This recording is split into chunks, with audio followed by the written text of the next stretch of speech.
It's usually 2 days of prep, a day of shooting, and then the next day you varnish. So it's a long process.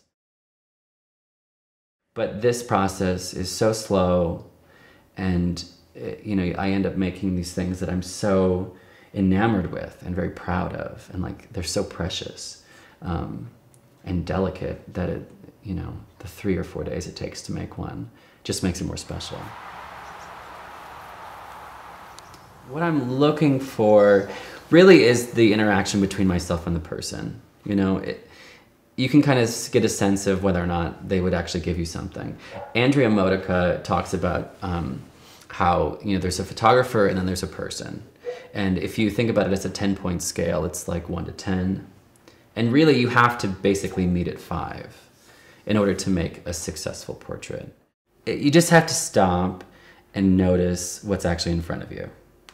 And it's the same thing with the portrait. What's funny about portraiture is you have to do it faster because you're interacting with the person and you can lose them very quickly. But with still life photography, especially with these vegetables, there's part of me that wants to photograph these perfect vegetables and make them look as glorious as they are, because so much time and effort has gone into them, to making them, to growing them.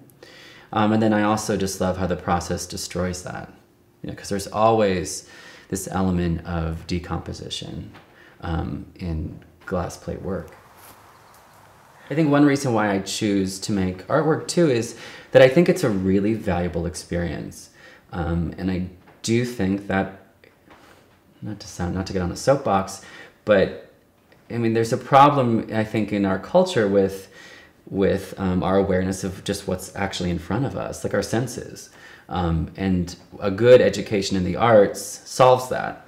We become aware of what we see and what we hear and what we taste and touch and smell.